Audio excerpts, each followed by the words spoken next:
si llevas tiempo con fibromialgia, probablemente ya sabes lo que es que alguien te diga que tus músculos parecen normales, que las pruebas no muestran nada, que quizás es estrés, que quizás es ansiedad, pero tus músculos no se sienten normales. Se sienten tensos, cansados, doloridos, como si nunca terminaran de soltar, y resulta que tienes razón. Hay algo pasando en ellos, y la ciencia por fin está empezando a verlo. En este vídeo vamos a adentrarnos en lo que realmente ocurre dentro del tejido muscular y conectivo de alguien con fibromialgia. ¿Por qué duele tanto? Y lo más importante, ¿qué podemos hacer con esa información para empezar a sentir mejoría? Para entender qué está fallando en la fibromialgia, primero necesitamos entender cómo está construido el músculo. No hace falta ser médico para comprenderlo. Solo hay que tener la imagen correcta en la cabeza. Un músculo no es simplemente un bloque de tejido que se contrae. Es una estructura compleja formada por dos elementos que trabajan juntos de forma inseparable. Las células musculares, que son las que generan el movimiento, y la fascia, una red de tejido conectivo que las envuelve, las atraviesa y las mantiene organizadas. Si el músculo fuera una naranja, las células musculares serían la pulpa y la fascia sería la membrana blanca que separa y sostiene cada gajo. Esa fascia no es pasiva, es densa, resistente y está viva. Una sola fibra de colágeno, que es su componente principal, tiene una resistencia comparable a un hilo de acero del mismo grosor. Es literalmente uno de los materiales más fuertes que produce el cuerpo humano. El tercer elemento que necesitamos conocer es el sistema nervioso autónomo, que se divide en dos modos de funcionamiento opuestos. El modo simpático es el de la alerta, el peligro, la acción, lo que conocemos como respuesta de lucha o huida. El modo parasimpático es el del descanso y la recuperación.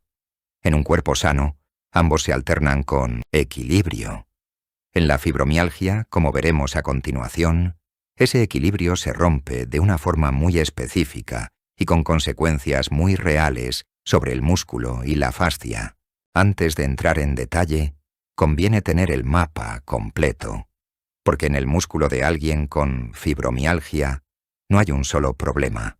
Hay 4, y todos están conectados entre sí. El primero es la tensión muscular patológica, no la tensión normal que sientes después de un entrenamiento o un día estresante, sino una tensión sostenida, crónica, que lleva al músculo más allá de sus límites funcionales y genera daño real en el tejido. El segundo es el estrés metabólico y oxidativo. Un músculo sometido a tensión constante no puede procesar correctamente sus propios residuos metabólicos. Se acumulan sustancias tóxicas, disminuye la energía disponible y el tejido empieza a funcionar en déficit permanente.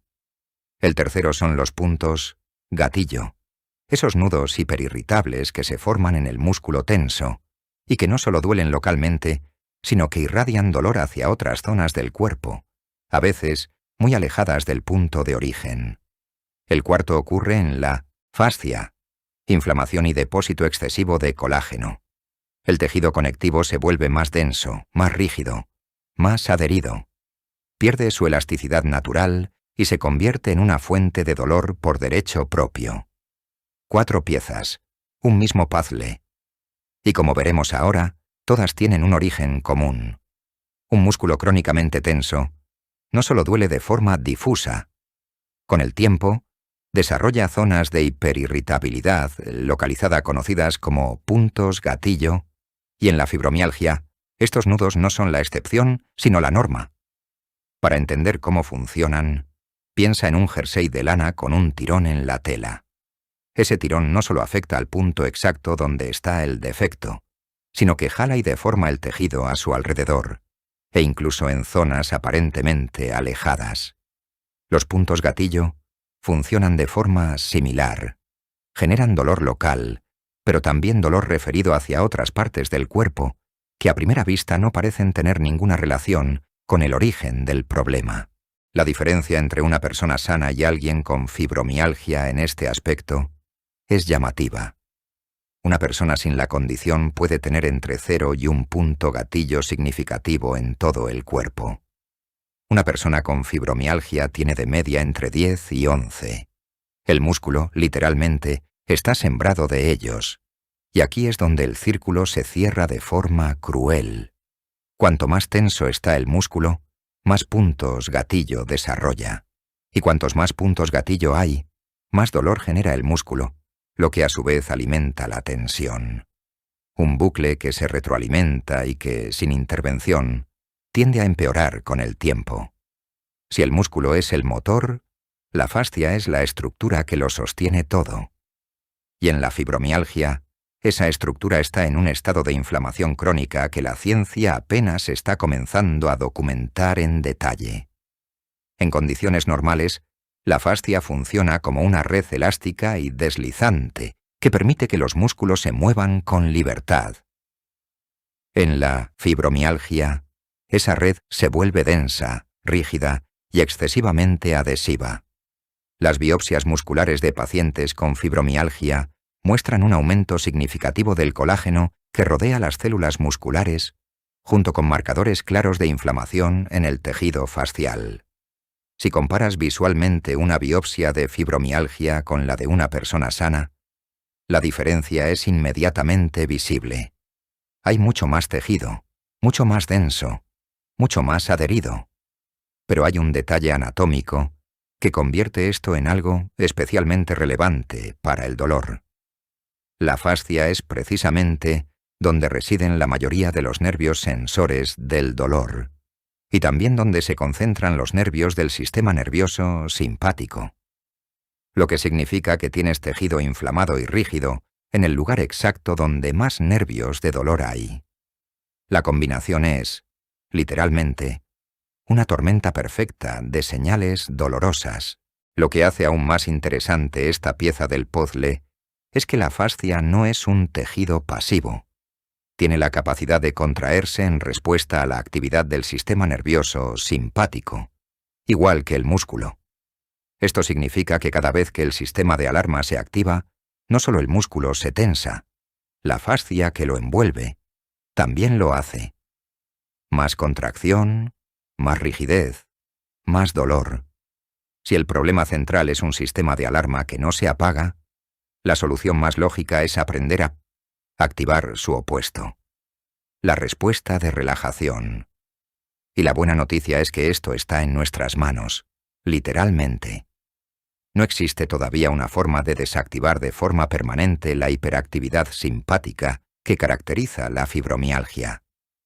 Pero sí existen formas de interrumpirla temporalmente, y cuanto más a menudo lo hacemos, mejor responde el tejido muscular y fascial. Las respiraciones lentas y profundas desde el abdomen son una de las herramientas más simples y más respaldadas por la evidencia. La meditación, el mindfulness, la relajación guiada y el biofeedback también activan esta respuesta. Y hay un camino fisiológico especialmente directo, el nervio vago, que recorre la parte posterior de la garganta y es la autopista principal del sistema parasimpático. Actividades como cantar, tararear o incluso hacer gárgaras estimulan ese nervio de forma directa y producen una relajación muscular medible. No es poesía, es anatomía. Cada momento que pasamos en modo de relajación es un momento en que nuestros músculos y nuestra fascia tienen la oportunidad de soltar. No es una cura, pero es una herramienta poderosa que está disponible en cualquier momento y sin coste alguno. Una vez que entendemos que el problema central está en la fascia, tiene mucho sentido que los enfoques terapéuticos más efectivos sean precisamente los que trabajan directamente sobre ella. La mayoría de personas con fibromialgia han probado algún tipo de masaje terapéutico en algún momento, y muchas han tenido la frustrante experiencia de sentirse peor después, no mejor. Eso tiene una explicación. El masaje sueco convencional, con sus técnicas de amasado y fricción, no está diseñado para trabajar sobre una fascia inflamada y rígida. Es demasiado superficial y demasiado agresivo para un tejido que ya está en estado de alerta. Lo que sí funciona es la liberación miofascial. Y la diferencia es fundamental. En lugar de presionar o amasar, la liberación miofascial aplica una tracción suave y sostenida durante 3 a 5 minutos sobre el tejido. El tiempo es clave, porque la fascia, al estar compuesta principalmente de colágeno, necesita esa duración para comenzar a ceder. Recuerda, una sola fibra de colágeno tiene la resistencia de un hilo de acero. No se puede forzar, hay que persuadirla.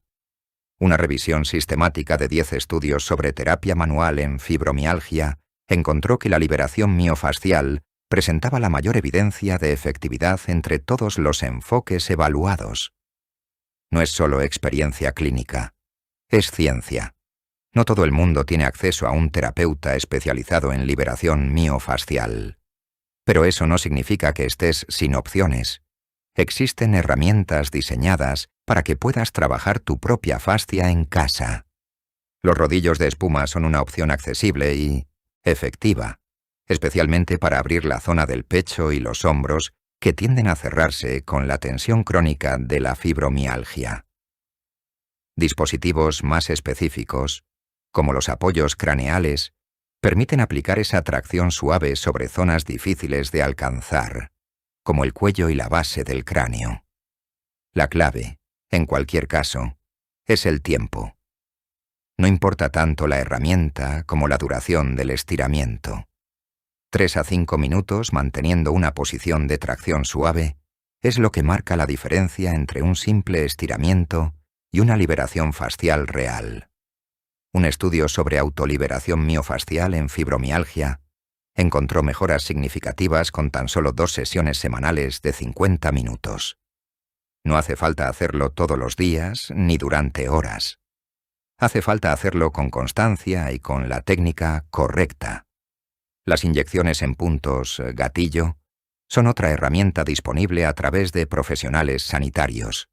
La simple inserción de la aguja ayuda a romper las adherencias del nudo y a restaurar la circulación en esa zona. El ejercicio aparece al final de forma completamente intencionada, porque cuando el dolor es intenso, moverse es lo último que apetece. Pero su beneficio está respaldado por más de 200 estudios. Todo tipo de movimiento, adaptado al nivel de cada persona, ayuda. El punto de partida no tiene que ser ambicioso. Un estiramiento suave ya es suficiente para comenzar. Y cuando el estiramiento se combina con respiración profunda, se obtiene un doble beneficio. Se trabaja directamente sobre la fascia y al mismo tiempo se activa la respuesta de relajación. Esa combinación, que encontramos en ciertas formas de yoga o en el movimiento consciente, es especialmente valiosa en la fibromialgia. El objetivo no es el rendimiento, es el movimiento sostenido, gradual y constante. Un poco más cada semana, lo suficiente para que el cuerpo sienta que está siendo cuidado, no exigido.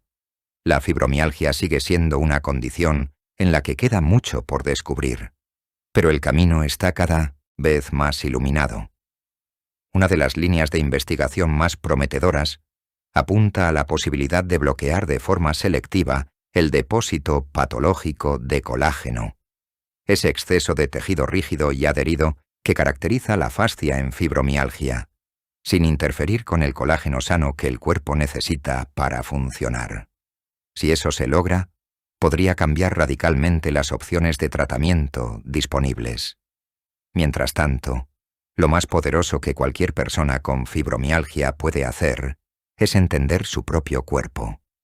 Saber que sus músculos no están tensos por falta de voluntad, que su fascia no está inflamada por exageración, que hay una fisiología real, medible y cada vez mejor comprendida detrás de cada síntoma. Ese conocimiento no elimina el dolor, pero cambia completamente la relación con él. Y desde ahí, es posible empezar a actuar.